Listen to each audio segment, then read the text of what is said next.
संघ प्रमुख मोहन भागवत ने धर्मांतरण और देश की एकता को लेकर के बड़ा बयान दिया है। उन्होंने कहा कि ऑपरेशन सिंदूर के बाद पूरा देश एकजुट दिखा और ये एकता हमेशा बनी रहनी चाहिए। संघ प्रमुख ने कहा कि हम धर्मांतरण के विरोधी नहीं हैं, लेकिन जबरिया या लालच देकर कराया गया धर्मांतरण हिंसा से कम नहीं है।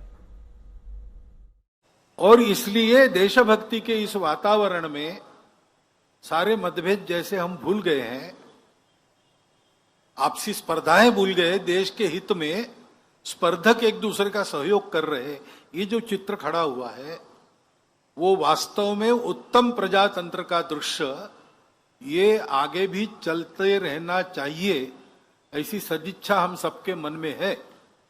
क्या होगा कैसे होगा कोई बता नहीं सकता, परंतु ऐसा होना चाहिए, ऐसा तो सबको लगता है।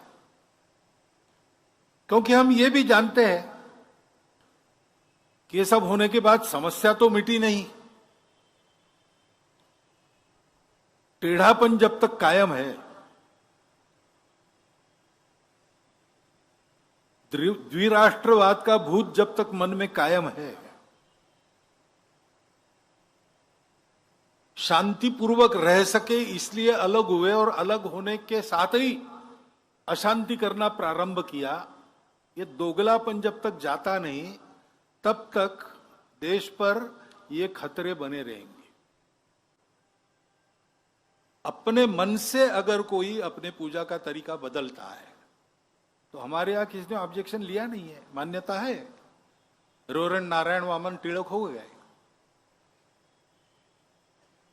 परंतु लोभ लालच जबरदस्ती से करना, ये सोच के या कह के करना कि तुम्हारा रास्ता गलत है, तुम्हारे पूर्वज गलत थे, हम तुमको सही कर रहे हैं, एक प्रकार से गाली हो गई। Conversion is a violence. हमने उसका कभी समर्थन, हमको पंथ संप्रदायों से कोई बैर नहीं है। ईसा मसीह, पैगंबर साहब, सब श्रद्धा है उनके बारे में, हम भी उस श्रद्धा में सहभागी हैं, परंतु अपने अपने तरीके से सब चलेंगे।